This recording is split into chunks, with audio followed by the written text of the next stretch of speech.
This is Richard for the Cultural Arts Collective, and we've got a wonderful interviewee this week, and it's Ajak Kwai, a wonderful artist who's now in Melbourne from Sudanese heritage and background, and who's recorded 5 amazing albums. He's playing at Port Fairy Festival this weekend. Hi, Ajak, how are you? Yeah, very good, Richard. Thank you for having me here. It's my pleasure. Or should I say Chinkarach? Craig, wow. Where did you get that from? In Sydney, we have a large Sudanese community, South Sudanese community in Blacktown. So I did a lot of music projects there and met a lot of the Dinka people. Wow. And wonderful people from your community. So it's a real pleasure for me to interview you, knowing your community and the struggle for many years, especially since the war and even a bit before that. Yes. You talk about it in your bio, you talk about that you came here because of the war. Is that right? Yeah. Oh, no, during the war, 2000. Yeah. The year 2000, wonderful. Yeah. Yes, and you talked about you landed in Tasmania. What was that like? That must have been a big change. I remember very well. That's the only thing I remember. I said, "Where are the people in Tasmania?" At the airport, I said, "Where are the people?" It looked like a ghost town because, I lived in Cairo for a long time. And it was Yes. amazing to see empty city. It was just, yeah. It must have, and what about the weather? It must have been a different temperature. It came in July. Because what was winter like in South Sudan for you guys? It does get cold, doesn't it? No, No. I wouldn't call it too cold. It's very, very warm. It's very, yeah, winter a little bit can get cold, but you wouldn't call it's cold unless you are on a river Nile. That one need a little bit cooler. Yes. And what was your musical background? I read a bit about that you sang a bit of gospel and in a village and whatnot. Is that right? How did your music journey Yeah. start? Oh my God, it's a long time. When I was really young, I couldn't speak very well. So when I speak, the kid, I just make mistake. I can't talk. Yeah, I could talk, but my speech, I had a problem. What do you call it? A speech impediment or something like that? Yeah. Yeah, you would call that like that because I make things. I do opposite. I say the first one before the last one. Like a dyslexic or something like that? Or I think so. No one yeah. diagnosed it, diagnosed Yeah. me, and so that's how I learned how to sing. And I'm singing. I can. There is no problem at all. And Wow. that's how I learned to sing. So I sing in a very a young age. And every time that people forget a song, I am the one who absolutely. My mind was like a mechanic. Machine. Yeah, yeah. I never forget. And were you singing gospel songs? It's very religious communities you come from, aren't they? Yeah, it was kind of when I was a little girl, it was we traditional music, song and all that. But then when I came a little bit older in a capital city of South Sudan, I sing a gospel song. That's interesting. So back in the village, were you singing like songs about the village or stories of the people? What were they singing about? Folk songs, Yeah. people dance, which was like a kind of dancing, or shepherd songs, Yes, because we amazing. nomad tribe. Were the melodies fixed? You had to stick to the melody, or could the melody change and the words would be fixed? How did it work? We're not a very drumming community. There's a lot of drumming part of Africa. We're not very drumming people. Yes, yes. We just work with our animal, and so it's like a walking. They have a lot of songs like a walking with the cattle, and Mm. yeah, and song for the babies to make babies asleep. Would they be in 3/4/4/4? Were they certain rhythms, or the melodies would be because you was there anything that makes your folk songs different from other people's folk songs that you can remember? Mm. We are kind of like a chanting, a lot of chanting, but it's actually like where the what do you call rapping. It Yeah, absolutely is like in South Sudan, everyone is talking, but they're singing, and then everyone else are talking. The call And and so that response, was, yeah. yeah, it just was amazing. Because I remember working in Western Sydney and meeting young men who'd been initiated. Was initiation still happening in your village when you were there? Yeah, it was a Yeah. big thing. I Mm. remember, yeah. And I remember the guy had his front tooth pulled out. Did it happen in your village, or was it something It different? does happen. It does happen. There are two things happen when children are young. That is really one of the bad uh, in a culture. When children are young, teasing, they take they cut the gum a little bit. So like a healing, and we do a lot of healing by cut something, like acupuncture, like a Chinese does. That's how Acupuncture, they, yeah, yeah. yeah. And so that one thing, if they, they can spoil the gum Mm. when you're young and when you're a baby, and maybe teeth will not grow. But some is tradition. Yeah, yeah, yeah. And that was still happening when you were growing Yeah, up? it was happening. Yeah. Yeah, I didn't witness so many, but It was yeah. already dying out when you were young, was it? Do you think it was reducing? No, even when we were in the war, during the people went to school and they went to the countryside, they did it to them, poor Uh, kids. really? Yeah. Wow, it's full on. Well, that's interesting because I know one of your albums was it called Of Cows, Women and War? Because cows have a big part in your culture, don't they? Cows are just amazing. Like a money in a bank in a Western culture. It's something very important, and so people are really, really love cows. They're the power of our culture.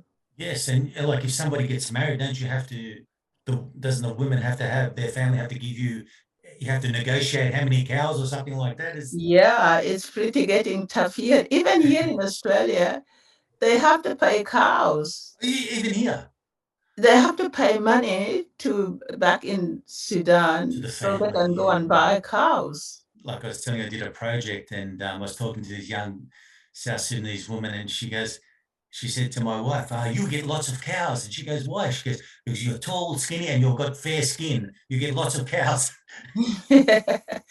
uh, Is that true? look, yeah, he might be joking, Yeah. and yeah, but yeah, tall height is something very important in the Sudanese culture, particularly in the Dinka culture. If you're short, yeah, it's just like No cows. your dad have to find a husband for you. That's amazing. So it's interesting, isn't it? Also, war obviously was a large part of what happened to Sudan and people living in, like you moved to Egypt, didn't you? Yeah, And how long were you in Egypt for? 8 years. I What, spend most of my precious, yeah. and what were you in a refugee camp or you just, how were you living? We had a relative who was looking after us. He Oh, was wow. a physician, and he lives in Cairo, and so he put us in his house. We were about even 15 people, girls, in his house, Wow. and he looked after us for a very long time. And so Wow. that's how we end up in Cairo. Well, I went to college in Cairo. Seventh Day Adventist in outside Cairo was like it was a boarding school. And how was that for you, being away from your family and in another country? Well, when you're young, you just don't think about, you miss people, and you think I am going to be there soon, but it never happened, Yes. and so we were, with a relative and all together. When we were together with all the relative and girls and friends, Mm. nothing wrong, and You still had hope, is that right? yeah, nothing wrong. You just said everything is going to be okay and we will go back to South Sudan and all Mm. that, but we never go back to South Sudan. Mm. Yeah. How did you get Instead, to Tasmania then? How did you go from Khartoum to Tasmania? well, you don't choose where you go Uh, when you are a refugee. Um, So I was told to go to Tasmania. It could have been any. You could have went to America, Canada. Who knows? But you landed in Australia and Tasmania. Is that right? Yeah, I wanted to go to America. Did you have family or friends that went to America? Yeah, and we had a band called the Girls Band in Cairo, Mm. and they all went to America. And I was only Australia was about to just to open. I was the first person. You know, you go to the UN and then people is stand in the front of office for all day. You start from 6 o'clock until 5 o'clock. Just waiting. Yeah. Wow. Yeah, and then when they give a form, they give a lot of America and Europe. And then when my term come, the last person that first person get Australian paper was me Wow. form, and I just said, "Why me?" Do you still say why me? No, no, of course I love Australia. That's destiny, hey? It's a beautiful country. Yeah. Tell me about your girl band. I love singing, like I mentioned before. I Yes. love singing, and my other cousin loves singing. She's an amazing artist. Mm. It was incredible, and so we wrote songs, and we got some song about displacement, and that's how we Wow. become a band. Did you have instruments or you were just singing vocals or We had a instrument. which And instruments? Sudan got all these amazing, if you go and Google Sudan music, you'll be amazed. All these keyboard, guitars, bass, and all that. Did you, Yeah, and drum machine, they that's right. program. Yeah. Sudanese people love the drum machine. Yeah, because actually they don't like loud music.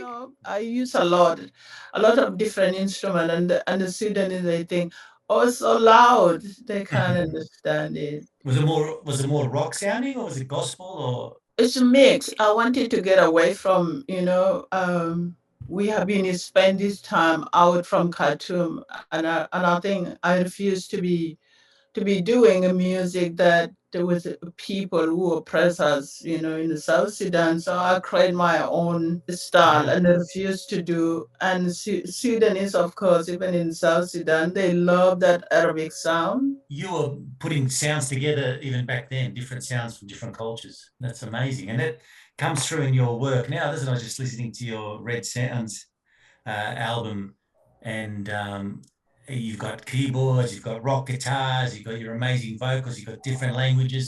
So, how was that experience? You landed in Tasmania. You did your first album from Tasmania, didn't you? Yeah. There is a guy called Martin Tucker. He's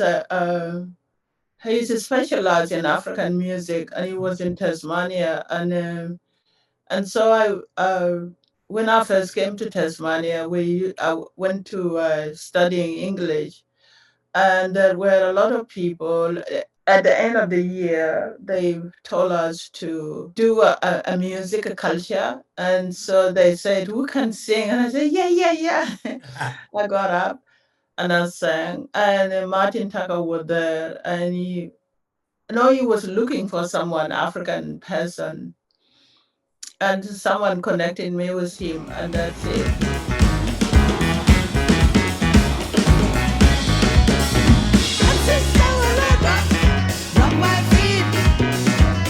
When you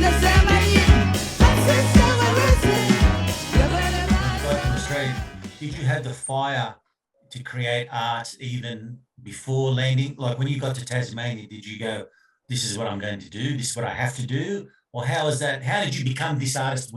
Amazing artist who's recorded 5 albums in a No, place. I didn't. I didn't. Absolutely, I was hungry to be. I wanted to become a tour guide, or work. I just want to do a job normal people do. Wow. That was what I wanted to. I wanted to studying. I wanted to be a tour guide or a booking agency because I love to travel, Yes. and And so I didn't want to become a singer because it feel like to get the money from singing, it feel like you baking. You're begging, yes. You're not It valued. was something very hard for me to be able to Yeah. do. And even now, I'm not very good at it. Entertain them, but you're an artist. You're much deeper than that, which is amazing. Exactly, and that is come to that as well. As an African person, African art, music, and it classified as a dance and stories, but it very deep more than that. There is a philosophy behind African arts, Yes. and it connected to the soul a lot more than other people I know. You Yes. could see now in African American music, they have it come from a soul. And That's very interesting, isn't it? Africans have done so much for contemporary music all around the world, haven't they? yeah, and we still denied in history. Yes. Yeah, Yeah, that's we are denied in a very, very difficult way. And we hope that the new generation will come with different ideas. yeah, well it's a struggle for everybody doing culturally diverse music, for want of a better word, in Western countries. But I was really heartened to see that some superstars of Australian music have reached out to you. You've worked with some really high profile contemporary Australian acts.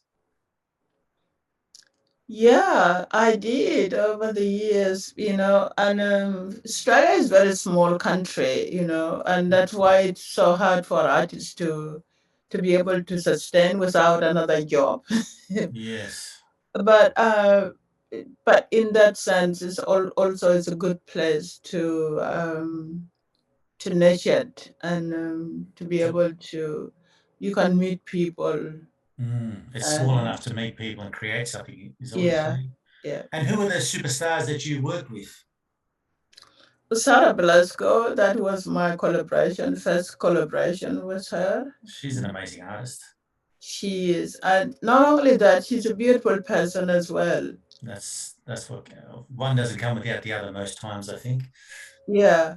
So I spent about 15 days in England. We did a Wow. track for asylum seekers. Mm. And so that was my first contact with uh, official working with the people like her. And then Yes. over the years, we did come across with another people who are You worked with really good. Missy Higgins as well, did you? Were involved? Yeah, we Yeah. did the project for mothers, Mm. and Mums for refugees, was that it? yeah, and I remember we sang John Panum song, "The Age of Reason of," Age of Reason, yeah. yeah, and what else? And Ali McGregor. Wow, that's amazing. How do you feel? How do you like? I know they're all normal people, but for you to come, I was talking to Christine Anu last night, and I was saying, Jack, she landed here as a refugee. She's done 5 albums. I said, I was born here. I haven't done 5 albums. And here you are. You arrived as, from a displaced person. You've met these amazing, but you worked for these amazing. You created 5 albums. How do you feel it when you look back on that? You must be so proud. I don't know how I feel, Alicia, to be honest. I don't know. I was so excited when I first came here to Melbourne. I think I am exhausted Yes, with the discrimination in Australia. yes, And because I am the one in people face all the time, yes. and I just feel it. I've been insulted along the way. It's really sad, But isn't it? it's not. It's a human nature, and Yes. so people have no idea where we come from. They think you come from the refugees. You just anything. They don't even think we have something called pride. Mm. Some people think that way, and but that is when I really become love music, because music can break all these barriers, and music can bring people together. That is what one thing that I really loved with the music. And also I would say, Australian people are really generous people, Mm, are really good. And my wish for Australian people is to be able to have that generosity also, not beyond the materials. mm, mm. You unfortunately experienced racism when you came to Australia, and that has fueled your art, your music, do you think? Yeah, it really, I was kind of, it's hard to talk about yourself, but when I first came here, Richard, in my entire life, I am a dreamer, a free spirit, but very stubborn at the same time. But you don't see it. You cannot see it 100 times. Yes. But if my family knew that if someone nagged me, we coming from a very big. I come from a very big family, Mm, and you get told all the time when you were young, and I was really obey rules. mm. And but when you say over and over, I just switch to other part. I just mine. I can't take it anymore. But I'm very good in listen to criticism. We take it. It's our society. It tell you if you're wrong. They tell you in your face that there's nothing hidden to be talked behind. And Yes. so that is, yeah, that is different. And we come to the culture that, uh, I think Australia got the English culture. Not Mm, to, yes. I don't want to insult Australian people because they're wonderful people. But you don't know what they're thinking. Look, I people think, because I combine the community work and music for a long time. I try to help the community, and people think that I am tough and rude, but you don't see it in me at all. I am very soft person. But when people do that, it just make me really rage. I don't like it. I like people to tell me straight. Yes. And Yes. now I don't speak. I don't speak. I just keep quiet. Otherwise, if I speak, I You just, get you get in trouble, do you? yeah, I just split it out all, and that is not very good. Anyway, yeah. But to come to that point, it play a big role. But Australia is still, people are still a best people. They Yes. very, it's a human nature all over the world. There are people like that. There are people Yeah. Well, have it was interesting. problem. I spent some time with your communities, and when I was with some Sudanese people and they were speaking Arabic, these people from Lebanon were going, "Oh my God, look at that woman! She can speak Arabic." And this Sudanese woman going, "What's wrong with these people? Don't they know that we can speak Arabic?" Like there was because she was, dark skinned, and they were Yeah, freaking out that she could speak Arabic. So there's yeah. racism even coming from those countries closer to Sudan and South Sudan, let alone from this place called Australia, which is so far away. We better dark, and that is against us. We better dark community, and with the darkest people in Africa, hatred to black people is like a fashion, because people have been feed with all mythology, for a very Negative, long time. negative stereotypes. Yeah. Yeah, there's nobody. Colors doesn't matter whether you black or you yellow or whatever. It doesn't matter. You see animal, they walk there. A cow has black and white in one cow. Can Yes, you imagine? that's beautiful. That's right. That's Yeah, right. we got issues, and also it's a power, it's a bullying. We got it because Africa has been under the thumb for a very long time, and that affected us as well. But I think there seems to be a change going with younger people. Do you sense that there's change happening in Australia with younger people understanding diversity, cultural diversity a bit more? Yeah, younger people and even older people, there's no one particular you would say that they don't like black people. Mm, There is no, it just a history that created conscious in people's mind. yes. So if you see someone black and then you scared of them. Well, I work with a Ghanaian percussionist, and he said he came here in the 1980s. He said he went to Brisbane in a shopping centre in Brisbane in 1985 or something, and he said people were running away from him in the shopping centre because of his colour. He said they were physically running away. Yeah, then again, because it's what they've been told for a very long Yes, time, and so you don't blame people because people they don't, if you create this amazing mythology and feed people over and over, this is how they become. thanks to work from people like you who are out there creating new work. Tell me about your latest album. How do you feel about it? Where it's been a couple of years now, and you had COVID, or how was it creating your latest album? Yeah. Oh, well, we did it in a lockdown. We started and then we can't get together and then we stop it and then we can't get together and then we stop it. It was just going on and on. Yeah. And some of us got COVID. I did. Yes. Wow. And it was hard, but it was fun because you have something to looking forward to And, do. and Because it was so hard in Melbourne to lock yeah. people down. It Yes. was so. Yes. You guys were the most locked down people in the world almost, I think, for a while. And it was so hard for people like me because we are people. Community We people. I Yeah. love people. I hang out with people. I do really love people, and to be able not to do that was just so hard. It was, yeah. Yeah. Yeah. And But looking. that how would the album come about? We work on it, yeah, like that, and then eventually we did it. And We were not. how do you feel about it now when you listen to it? I feel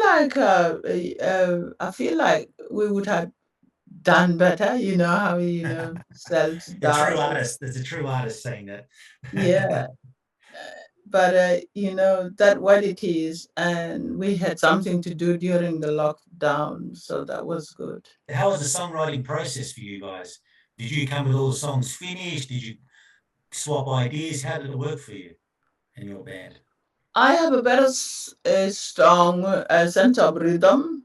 Mm, It's just something I'm really good at it. I used to play drums, wow. and I know exactly what I want it sound like. Mm, mm. And so I tell the musician, this is what I like, and but the Red Sand, about two song, we did a lot of contribution on it. But Mm. the other song as well, my band, they did an amazing work. But I am there as well. Yeah, they're amazing musician. They could do whatever they could create a beautiful music, and they did.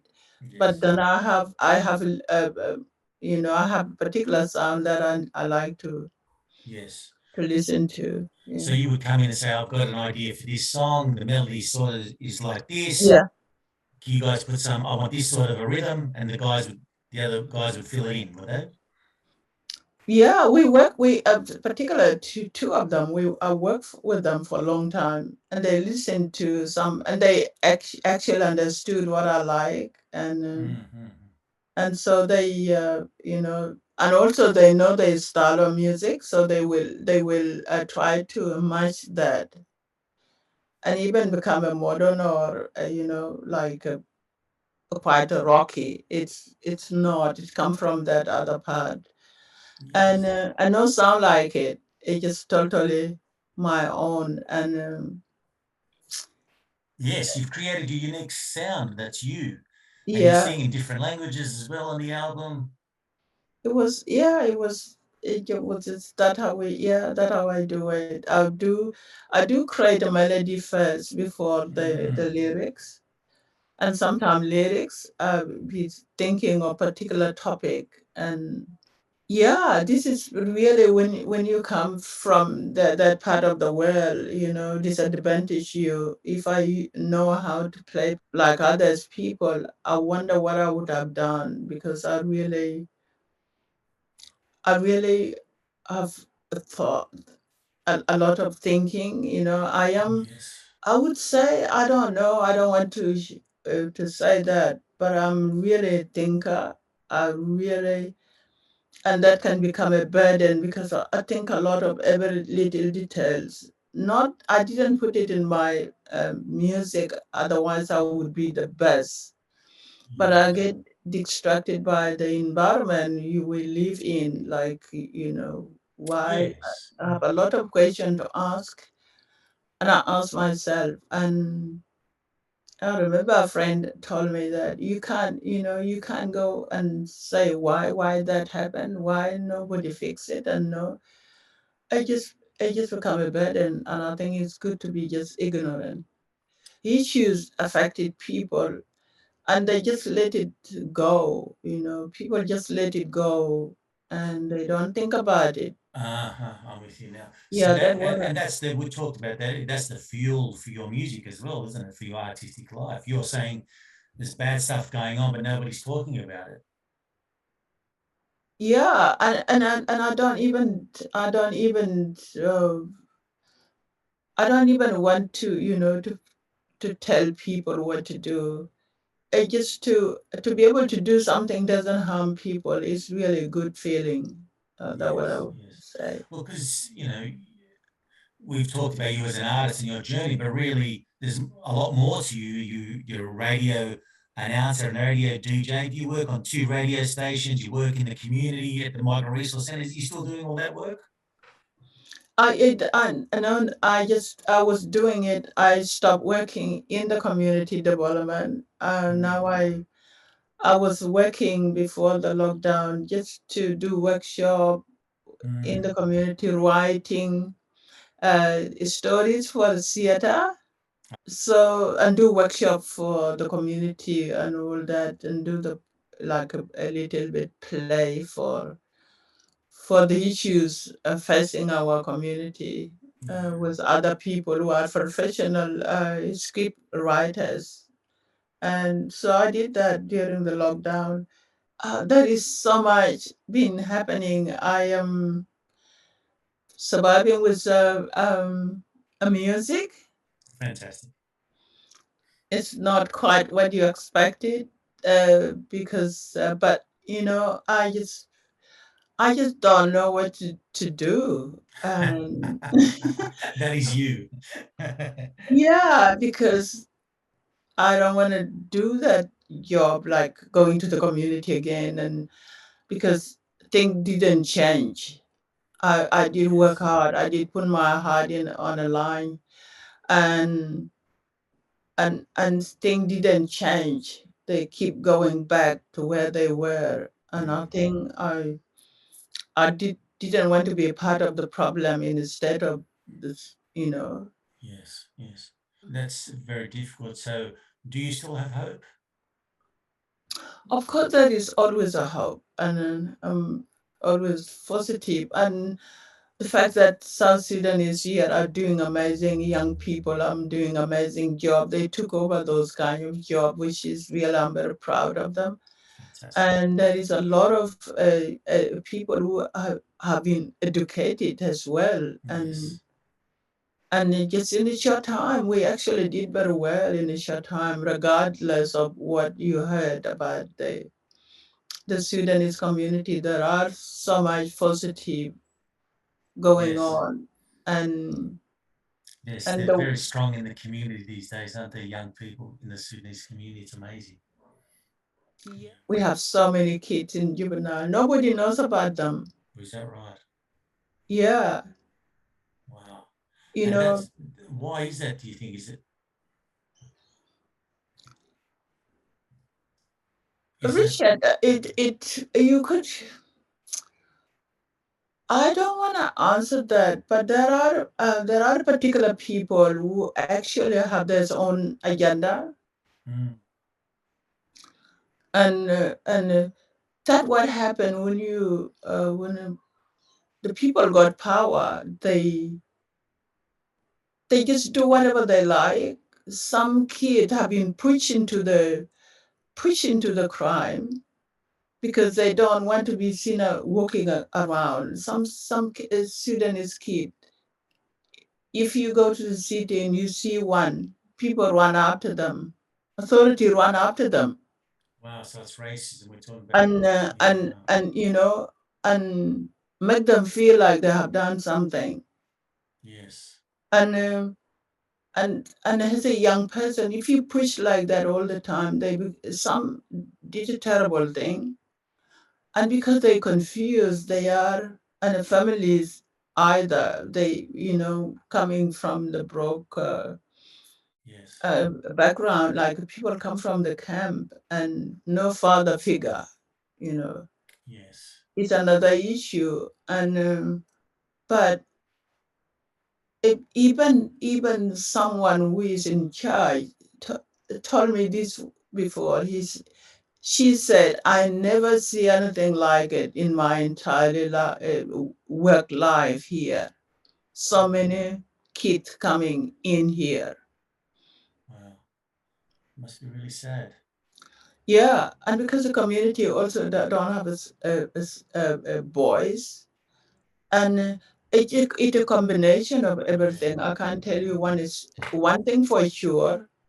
One thing for sure, some of them are did the wrong thing, but if you authority go and see them, they don't even know who did what Yes. because they are just look. I don't want to go there. I I get into trouble, but I don't care about the trouble. But I think there is a lot to be answered. There is a lot to be, you know, a lot of people need to be held accountable. Yes. It sounds like I think And this is yeah. done in the name of Australian people. Mm. And the Australian people, they don't know what to believe, you know. That's right. And unless you're there, unless you dig into the Even me, Richard, even me, I'm talking to you here. I'm mm. doing a radio, 2 radios. I never learned how to drive. Oh wow. I use public transport and I get sick of it. And sometimes I walk in between. Instead of going on public transport. Yeah. And Wow. guess what? I have been, I've been fortified for that. Really? Yeah. That must be so scary. Yeah. It's very scary, you Yeah, know. yeah, yeah, yeah. It's very scary. And it's a kind of, they never stop me. Mm. They never talk to me, but it's very scary that they can, the people that got power that much could create something like that. It's very dangerous. It's very scary, and and and it's not fair. Yes, yes. It's as But you because say, it's yeah, abuse. It's abuse. it's abuse of power, Mm. and you could uh, and because people they get away with it all the time because they can say something to justify it, what they Yes. do. Otherwise, and this is my philosophy. I just said, these young people, as a community, Australia spend a lot of money on us, Yes. settling us here, and we're supposed to be able to contribute to the society, the younger generation. Instead of treat them like other, it'd be very important to be included so to be a productive citizen. Mm, mm.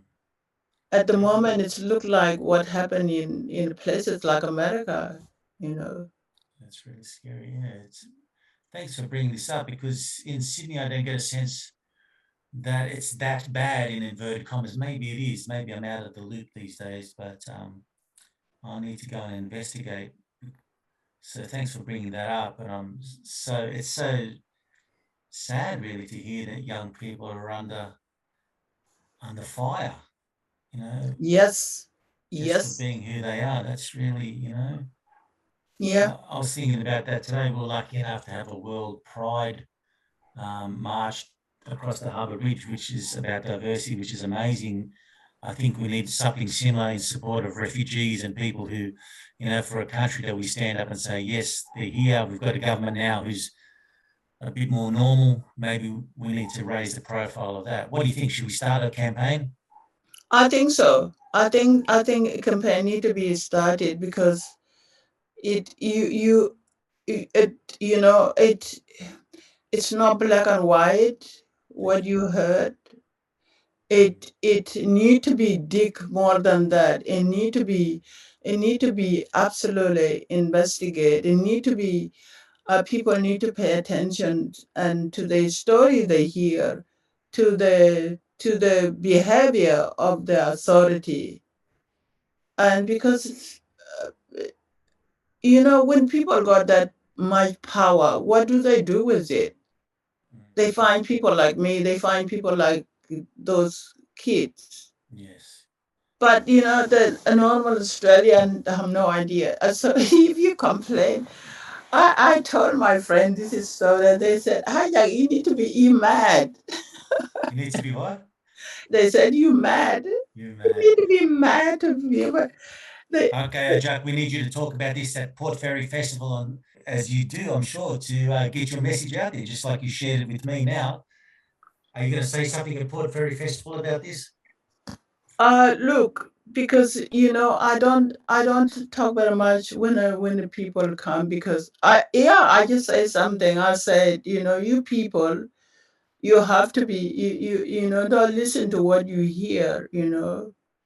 I've been saying that because I am the only Sudanese running around in the city doing different things, meet with Australian people and everyone else, and they what is my story. So I am on under the radar because I am just seen like a mafia working in a city.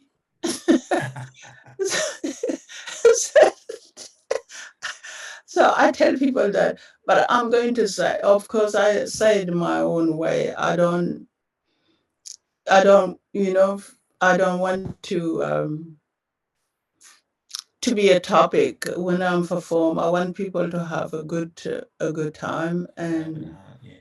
You just tell them and you've got a gun, except the gun is full of compassion, and you're going to use it.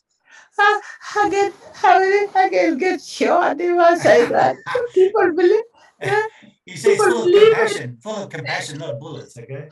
Yeah, that's correct. Absolutely, that's what we're going to do. That's what I'm going to do. And so, yeah, I'm looking forward to perform and to share music with Australian people. That is one of thing that I am happy to share with people because it bring people together. And I would just tell anyone, come along, have a great time, come and meet people you don't normally see like me. Yes, well, they see you, but now they can understand you and your community a bit better by your music performance. So it's a wonderful thing you're doing. 5 albums in a new country. You're an amazing human. I'm so glad to have met you. And I hope you can come to Sydney in September. Maybe we can connect up with some of my Sudanese friends in Blacktown, and maybe we can get this campaign going.